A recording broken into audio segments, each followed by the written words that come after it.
We're so addicted to pleasure and we so resist pain. We're so addicted to self-confidence, high levels of self-esteem, regardless of how we get it.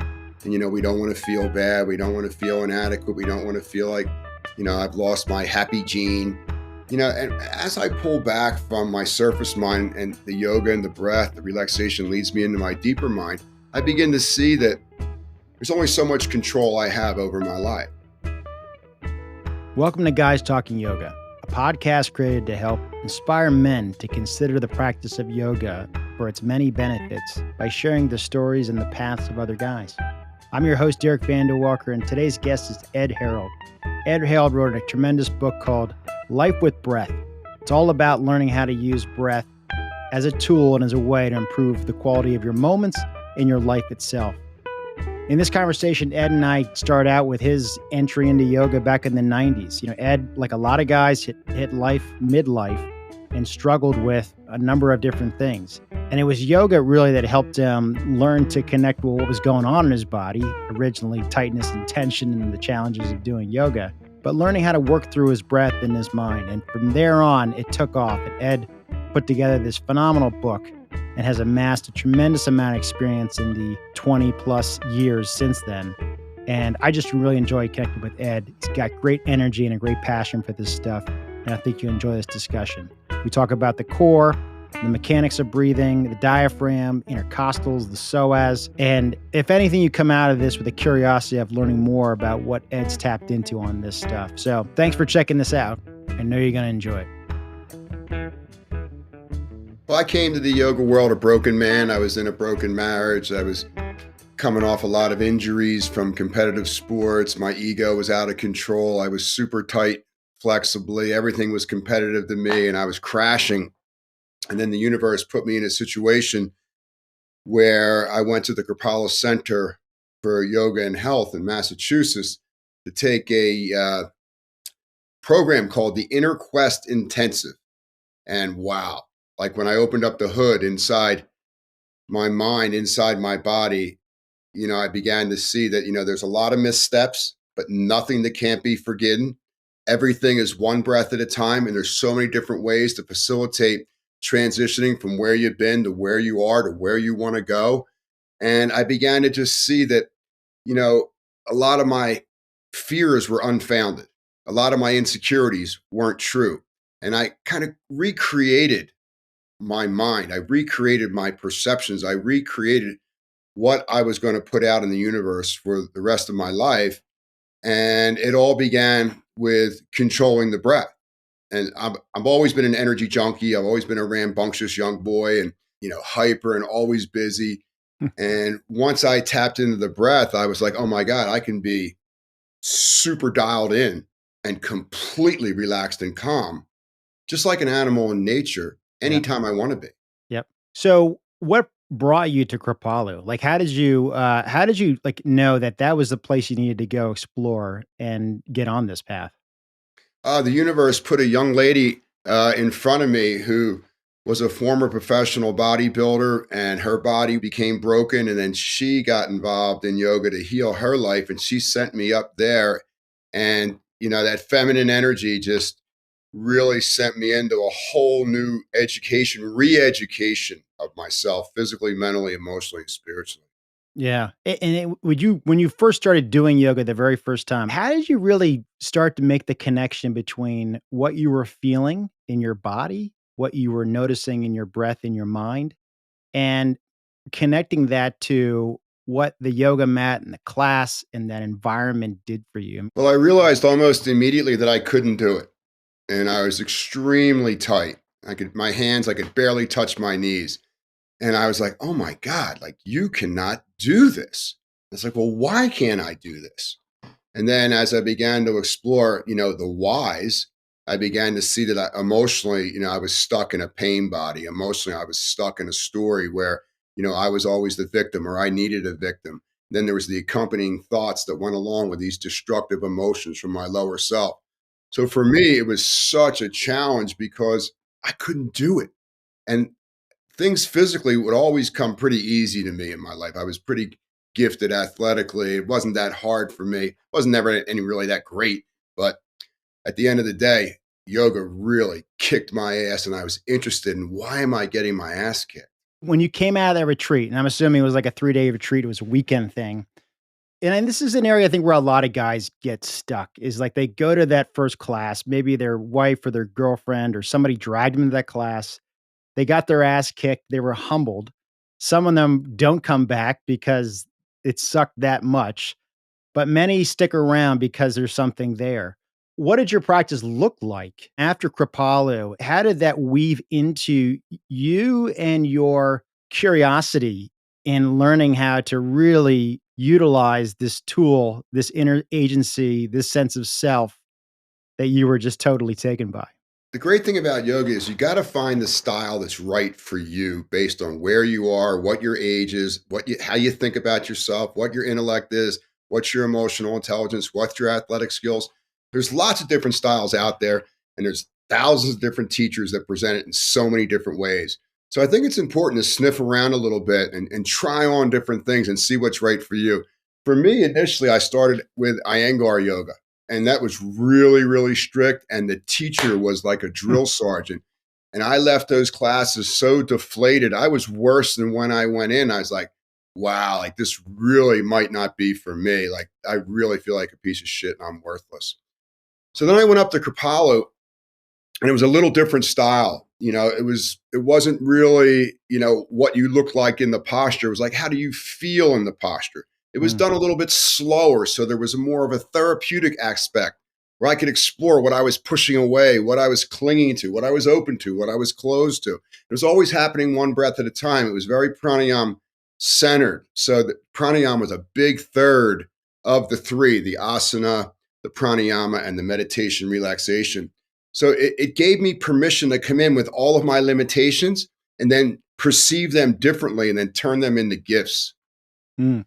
So I think feeling is one thing that guys, when they think about yoga, it's stretching. It's something that they feel like they can't do. That's something for women, something that's outside of what they think they need. But they ultimately get there when they continue to work on their practice. But before we go back further down yoga, I want to hit your book. And so something that what hit me, which was, this book here, it's a great length. It's easy to slip in a bag and take with you. It's easy to read on a plane. It's easy to just, stretch out on the couch. So it's not a super, heavy big book, but it's certainly dense with a great amount of thought, of compassion, of generosity, and information around learning to utilize your breath for making your life better. And so tell us a little bit about how you evolved in your understanding and knowledge about the breath, and tell us how that it eventually drove you or led you to putting together a book about the breath and wanting to share this in the practice with everyone. The fact that we can control our breathing is a miracle from God. The fact that we have a dual switch, that if I don't want to control my breath, I'm still going to stay alive. And if I want to control my breath, there's hundreds of thousands of different strategies, concepts, and techniques that I can use to improve my inner and outer performance. So it's a miracle that I don't know who created these things, but the fact that you can control your breath, you can control your life force, you can control your physiology while at the same time controlling your psychology. Who wouldn't want to get to know themselves a little bit better? So for me, initially, after my first teacher training, I took about 6 months off of doing asana. And I would get up in the morning and I would do an hour of pranayama instead. I Mhm. wouldn't do any movement. Something in my head just said, don't do any movement. And by the way, for folks listening, just give them a quick primer on pranayama if they're not looped in. Prana is the energy that animates these physical bodies. It moves the molecules, cells, oxygen, minerals, and nutrients. It's a very, very small particle. It's just being measured by modern science, and we know that it's the driving force behind everything. So you want to raise your physical prana levels so your body vibrates at the highest levels possible with a resting heart rate, healthy blood pressure, and clear thoughts in your head. So prana is energy, and yama means you're controlling your energy. Pranayama. So there's a physical component, there's a mental component to it. So I created a pranayama practice for me, which was, very centering, very grounding, do some fire techniques, then do some alternate nostril breathing to bring it back down, sit for a few minutes. But the most amazing part of not doing postures for 6 months is I did the breathing. When I went back to my yoga mat 6 months later, I was inches more flexible and I didn't even do one posture. How did that happen? Well, the breath cleared the toxins from my soft tissue. It cleared mucus, phlegm, and fat from my joints, muscles, and bones. And the next time I went back, I was amazed that I haven't done postures for 6 months. And I was at a whole nother asana level practice, which really at first I could not believe. I was like, I can't believe I'm doing this. Huh. So it was freaky. I kind of backed my way in to a deeper practice. Yep. So is it fair to say that in addition to the breath kind of cleaning out the waste and the toxins in our blood and our lymph nodes, just moving that all through, do you think your nervous system was kind of down regulated in a way where your body wasn't resisting you as much when you actually were starting to do some of these asanas? Without a doubt. It's about oxygenation, it's about circulation, it's about alkalinity, it's about removing impediments to free flow of oxygen, whether you're a muscle, bone, joint, or organ. Everything just was more congruent and more fluid. My sleep Mm. wake cycle was much more efficient. I began to see that the stressors in my life were actually a gift and they were actually trying to make me a better man. It wasn't that they were better than me. I was looking at it through the wrong end of the lens. Yeah. So it's interesting. Let's hit that for a second. So, and again, part of the reasons why I started this podcast was like, there are guys out there somewhere in midlife who, their careers have started to flatline. Maybe their careers came to a halting, screeching halt sooner than they thought it was. They're struggling maybe in their relationships with either their siblings or their parents or their significant other, their spouse, their partner, maybe their kids are, they got challenges with their kids, and their bodies have changed quite a bit. The ghosts of the injuries, the ghosts of their past are starting to kind of come up. If you got laid out in a football game in high school and had a hip thing for a few days, that hip thing might just come back 20 years later as something that now is a bigger challenge. Same thing with the back and the knees, Mm. the feet, you name it. Now, not every guy is dealing with all these things at once, but they're dealing with probably one or two of these things somewhere after the age of 35.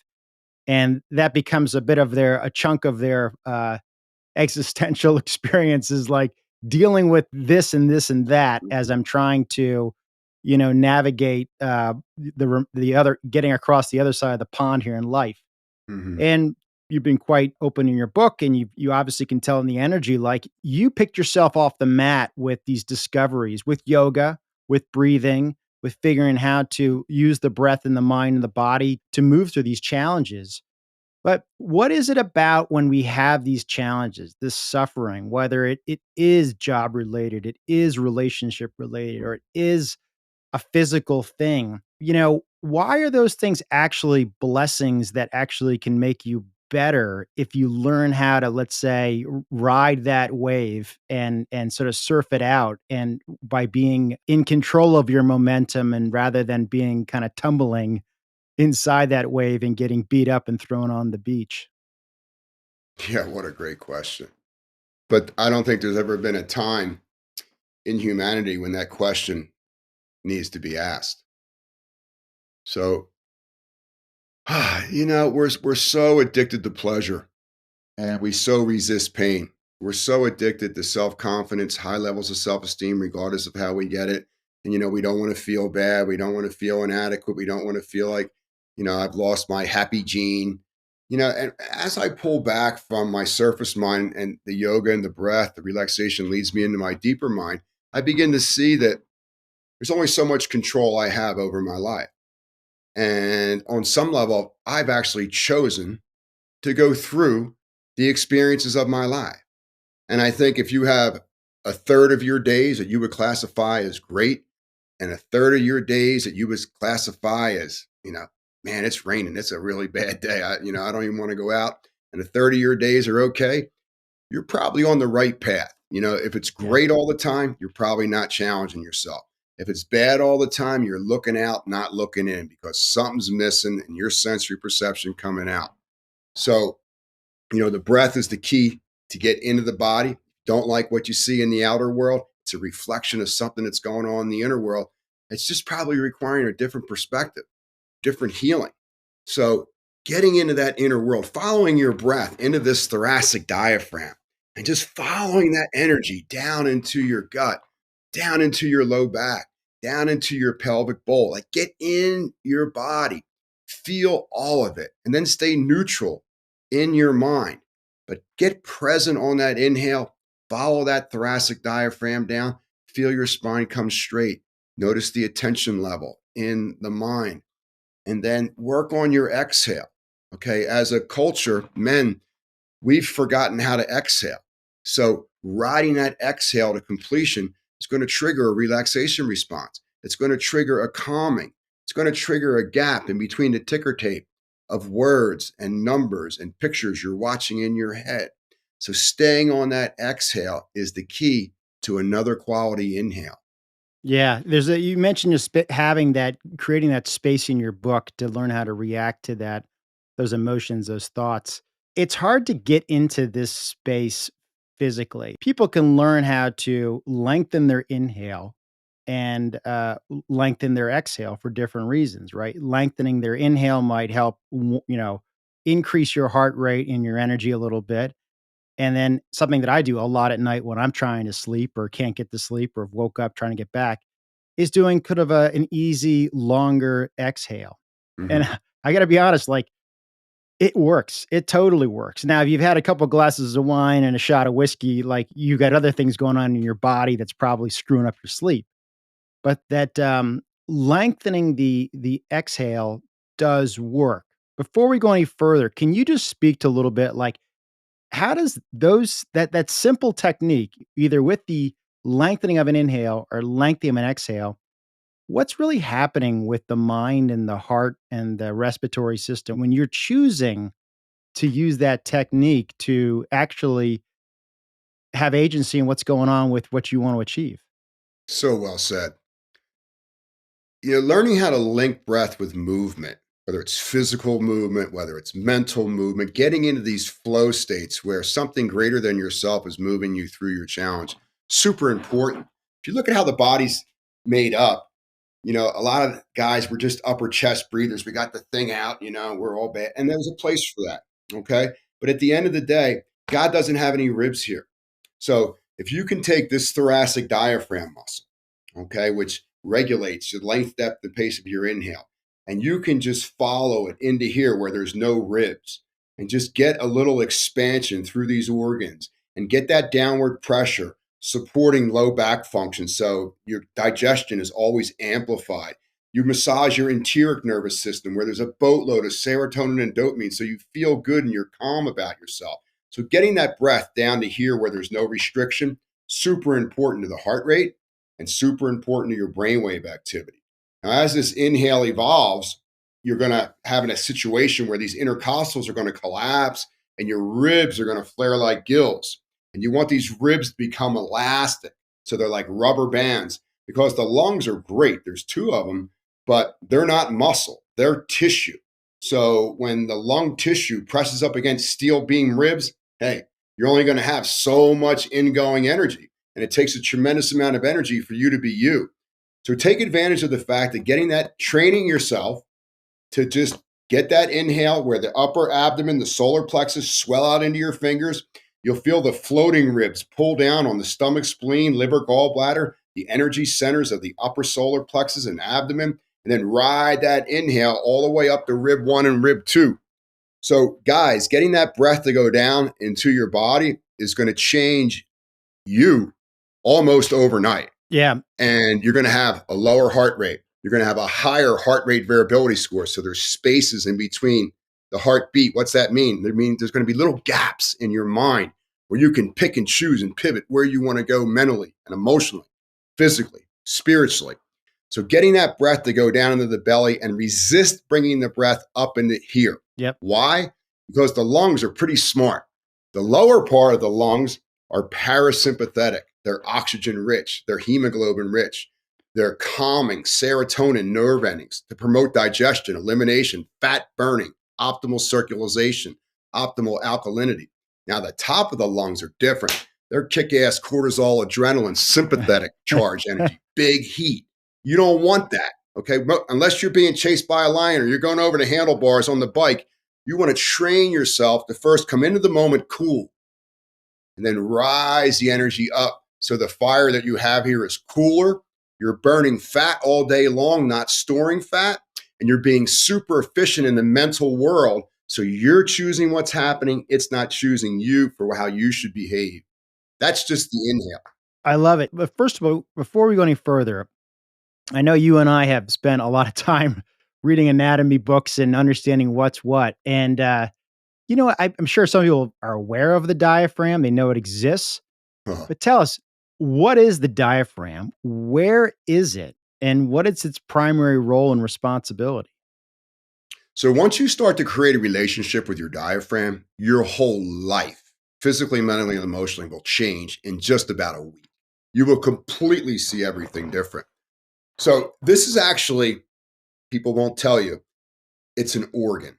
It has so many responsibilities to keep you alive, to self-regulate you, to keep the brainwave activity low so you're controlling the thought form.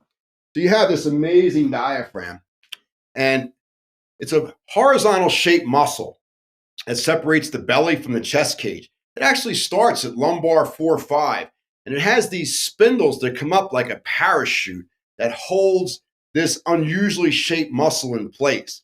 Now, the lower part of the diaphragm actually connects to your psoas muscles, these two beautiful muscles that lift your legs up in patterns of movement that keep you grounded. Now, when you think about if you breathe, if you're seated in a chair right now and you breathe through your mouth, you'll notice the air is going in and out through your upper chest and your upper torso weight is collapsing down onto your low back. Not great for posture, not great for brainwave activity, and you start to put weight on here. If you're seated in a chair and you begin to breathe slowly through your nose, the first thing you'll notice that you're creating enough suction and pressure for this muscle to vertically press down to support the spine and proper patterns of movement, connect you with your psoas muscles. And then it's going to massage the enteric nervous system, the solar plexus, which plays such a huge role in serotonin and dopamine in the fire of the belly. The air comes into the lower lobes of the lungs, which are right above the diaphragm. So as you begin to control the length, depth, and pace of your breathing, you're taking this muscle like it's in a gym. And not only are you making it stronger, like you're doing a rep, so it can press further down, but you're also giving it a stretch so it can press further down away from where it normally sits, separating the lungs from the upper abdomen. Got it. So the diaphragm, most people will refer to it as a muscle, but to your point, you're saying this thing has such a responsibility. It is the flux capacitor Yeah. of everything that's happening inside you.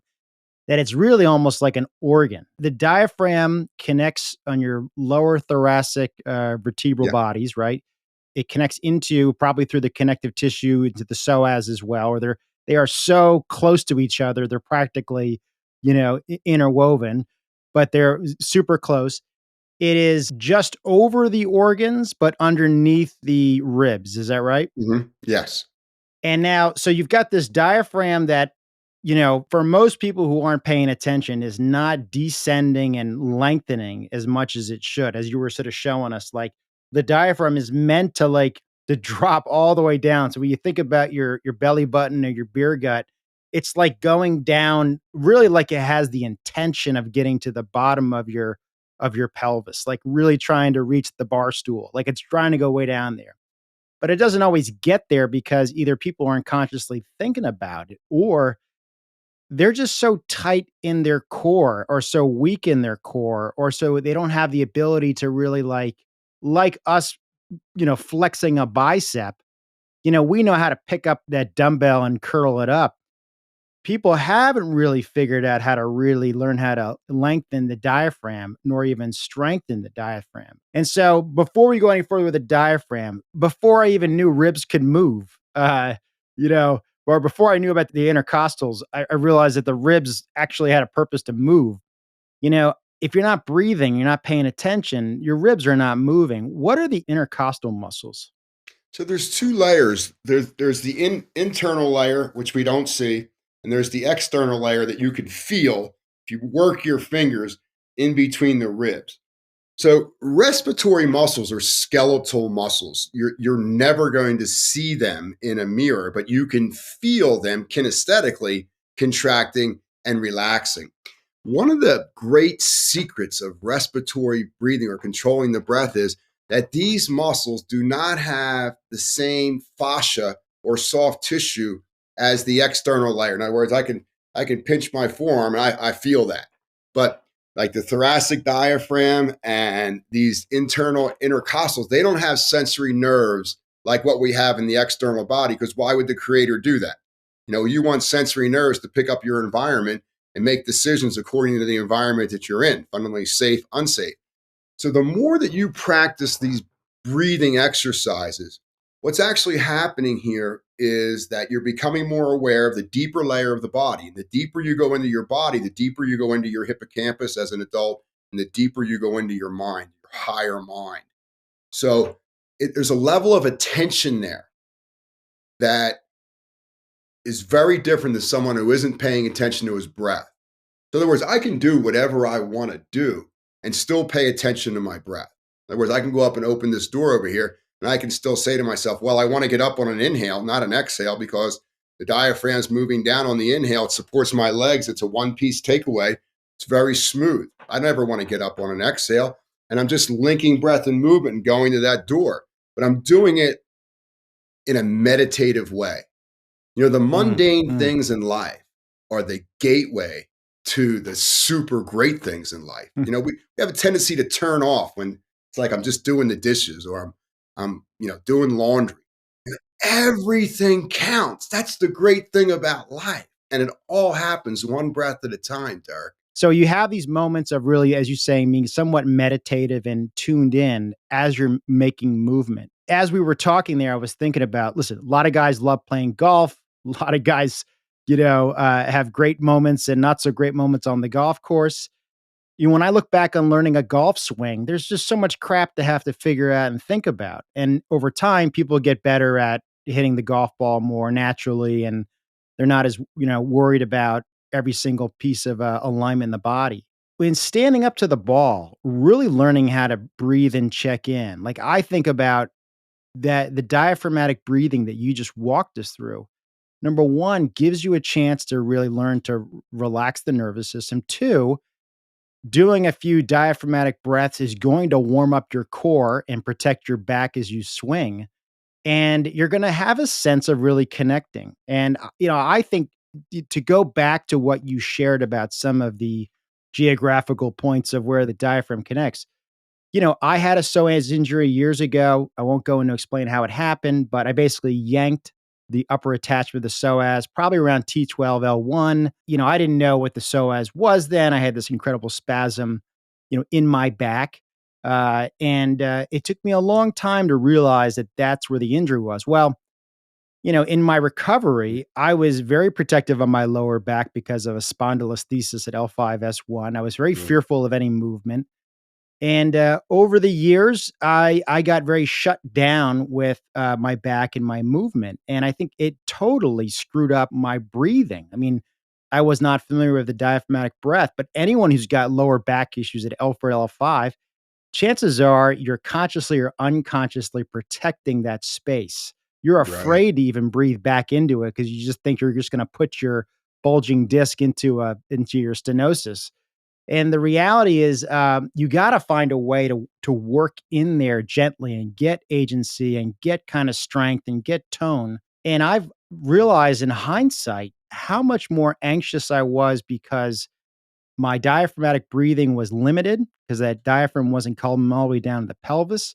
My multifidi were sort of, in a stone locked state, like a dead hmm zone. And, other muscles had basically taken over. And so because I was in that compensatory pattern, my breathing really was stuck for a long time. And over the years, because of this work, because of doing yoga, because of slowly moving, working with the body, You start to realize how to knit this stuff together. And I think when Right. you're able to move the diaphragm, the ribs start to move a little more. And when your ribs start to move a little bit more, you're able to get into some of those back muscles, which you never thought you could ever, engage. Right. And then there's kind of this unfolding. And you still have to be a little bit careful not to, swing for the fences with with your 2 iron on the course. You got to have some modesty and compassion for your body and your back. But man, all this stuff's it's is totally accessible, and you don't have to be an expert on anatomy. You just have to pay attention to what's what and pay attention to the feel. And eventually you're going to get into a place where you're actually really starting to heal stuff and pull stuff together. And quite frankly, you're probably hitting much beautiful golf shots, as well. Yeah, the body is a self-healing mechanism. So, wherever it's off, it's trying to repair itself and come back into balance. So, when you're waiting in at the checkout line, that's yoga. You're in a physical posture that's describing your emotional and mental state about how you feel in this moment. When you're in the golf course and you want to create a routine, pre-shot routine, you just want to always breathe through your nose because you're creating a parasympathetic response. You're relaxing the hands, feet, and face as much as you possibly can. You're coming up to that ball after some longer exhales.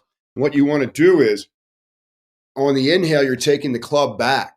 Okay. Now you want to hold the breath as you come down. Don't let the energy out, because when you let the energy out through the exhale, you're losing power.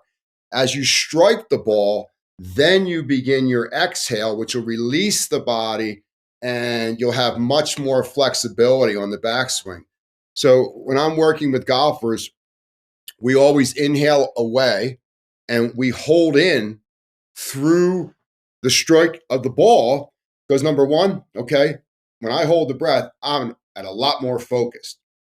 Number two, I'm using skeletal muscles. There's a lot more control from the adductors coming up through my psoas.